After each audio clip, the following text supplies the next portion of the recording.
Hi, this is Shelley Kraft. We're coming to you live on SNN Live. We're at the Cambridge House International World Resource Investment Conference, June 2013, right here in lovely Vancouver. I have with me Rick Rule of Sprott Global Resource Investments Limited. He's a feature speaker. If you don't know Rick Rule, don't bother, because if you don't know him, you don't know the guy that's in the industry that everybody wants to hear. Rick, welcome to SNN Live. Flattery will get you everywhere, Shelley. I knew you'd say that. So let's really get into it, Rick. You have a full audience when you speak. They want to know what Rick Rule says. Why don't you tell us? Well, the message I had today was that bear markets are really sales. It's interesting that when people shop for physical goods, the idea that a market is 75% off is a good thing. But when people shop for financial assets, for some reason, a market where you have a 75% off sale is a bad thing. If people shop for stocks the same way they shop for stocks, they'd all come out better ahead, but they don't seem to be able to do it. My job is to help people act rationally. Or just take advantage of the market yourself. Correct. Why wouldn't 75% off be a good thing? The set of circumstances, the world picture that existed in 2010, is the same as the world picture that exists today. What's changed is people's prejudices and, of course, the price of admission, which is 75% lower. Okay, so let me give you an argument just so we can play around a little bit, because this is an important topic. 75% discount. Maybe it was 85% overpriced. And that's a concern also of savvy investors. I'm willing to accept that argument. The difference is the participation of people. When the market was 3 times the level of the market today, people were extremely aggressive. With the market having sold off, people are extremely cautious. Listen, the way you make money in these markets is to buy low and sell high. Do you reckon prices are low today, or do you reckon they're high today? Or you could also say, because we're salty old dogs, well, at least I am, you buy them when nobody else wants them. Exactly. We've determined that there are 23 or 24 stocks on the TSX Venture that have decent management teams that are selling at a discount to net cash. Yes, I understand they can spend the cash, but the truth is, Shelley, if you were outside on Cordova Street and a guy came up to you and says, I'll give you $1 bill for those 2 quarters, you'd say yes. But in the stock market, people are saying no. This is a very strange time, a very pleasant time for those of us who have been around long enough to understand that bear markets give us bargains. You know, I think that when you come to a Cambridge House conference and you have expectations of a very large crowd, and the crowd is somewhat less than you might have expected, someone might think that's a bad thing. Some might think it's a good thing. I'm from the school of thought that there's a lot of people who would normally be here that might not be the best buyers in town, but the smart money seems to be walking around. Correct me if I'm wrong. No, I think you have that, Shelley. The fact is that the reason that things are cheap is because you don't have many competitors. A market that has a lot of participants is by definition an expensive market. Prices are set by supply and demand. There's nobody demanding this stuff, so it's cheap. You're exactly right.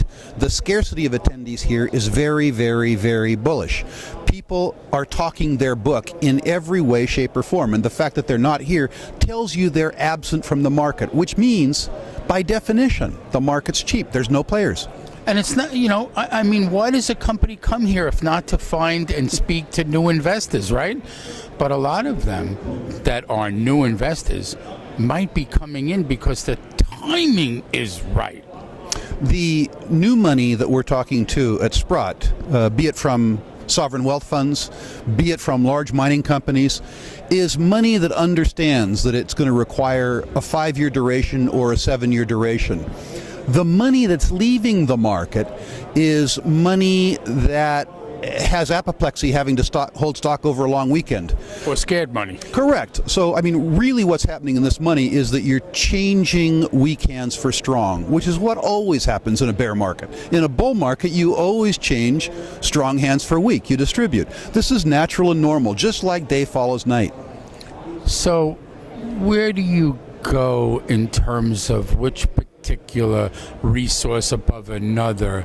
Like, is it more important to own gold than silver in this market?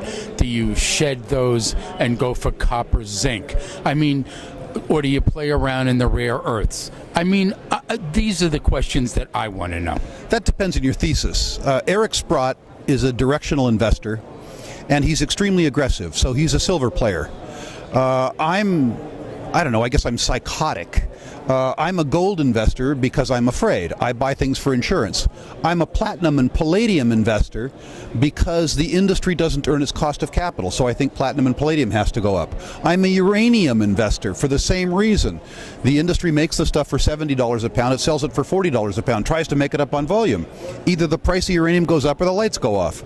So I'm very much a contrarian investor. I'm very much a bottoms-up investor. I'm very fundamentally oriented. Other people have different orientations. They need to follow their own needs in the market.